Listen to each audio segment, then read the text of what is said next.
was little, I was always told to be ladylike or to be quiet by my grandma whenever we visited her in rural New South Wales for Christmas or whenever she came to Perth to visit us. As I grew up, I experienced more of these directions, especially from people like my teachers or my elders. It was all the same. Be still, be quiet, or that's not how a little girl should act. Whenever I wanted to share my opinion or be heard in conversations, these thoughts spoke instead. Be still, be quiet, be a good girl. I'd been conditioned into believing that my opinion was worth less than others and that if I spoke up, I'd be considered rude or brash. These passive thoughts led me to become a very quiet individual who didn't speak up at all.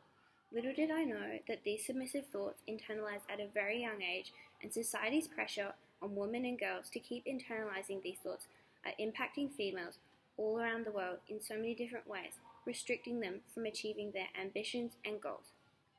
As I began to look into the ways women were held to incredibly high standards of behavior and were being put down for showing assertive behavior, I began to see a trend in the way society almost grooms women into becoming passive and submissive, to the point where women catch themselves and each other when they become too outspoken or too forthright with what they want, and they put themselves down for this behavior. In the 1970s, the linguist Robin McCough explained that all this starts in childhood. If a little girl starts talking like a little boy, being loud and impolite, she will normally be ostracized, scolded, or made fun of. But young women who learn to talk like ladies are praised. Talking like a lady means not interrupting, it means listening to what's being said, responding politely, not using aggressive language, being deferential, and using softening phrases like, "Would you mind?" or "Would it be possible?" so that you never feel like you're being pressured to respond a certain way. This stigma around women and girls being assertive and opinionated has led to women succeeding less in workplace environments, being punished doubly for their offences, and not being permitted to speak out when they need people to listen the most. Karen Snyder is a female tech entrepreneur and a Seattle business owner who recently did a study on interrupting. For a month, she attended every meeting her company had and recorded their conversations, counting the number of interruptions. Her findings weren't surprising. Men interrupt, cut off, and take over approximately 2 times as much as women. Not just that, but men are almost 3 times more likely to interrupt a woman as they are a man, and of the interruptions from women, she recorded 87% of the time they were interrupting another woman. However, when a woman holds the most senior position in the room, she will interrupt everyone all the time. Because of this, Karen began to see a connection supported by her research. All women who manage to succeed in this male-dominated industry, technology, all have assertive styles of communication. Her study shows that women don't advance in their careers beyond a certain point without learning to interrupt, be assertive, and become capable of getting their opinion across to those around them.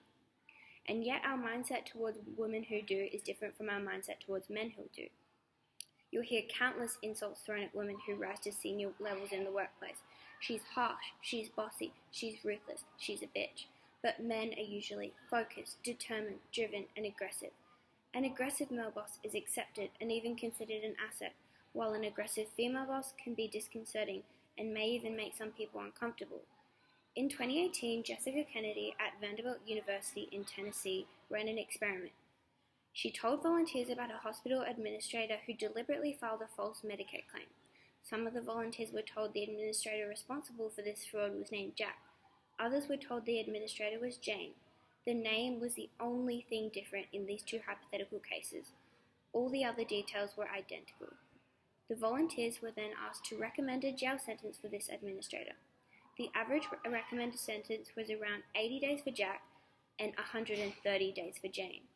There was a difference of nearly 2 months of a jail sentence for the exact same hypothetical crime being committed, all because of the perpetrator's gender.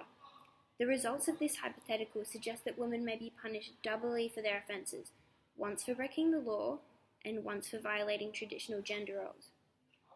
When I entered high school, everything changed. I began to speak up, share my opinion, and not back down from what I wanted.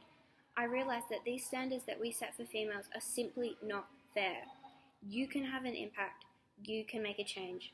Whatever gender you may identify as, I urge you to point this issue out to others and how we can correct them on their belief that women are being bossy or rude when we're really just trying to get our opinion across and be heard. If you're a parent or a guardian, don't drill the mindset of being placid and ladylike in your daughters. Enable them to be assertive, to share their opinion with others, and don't shame them for doing so. We need to change the extreme behavioral standards that we hold women to fix so many other issues that are caused by it. Be the difference.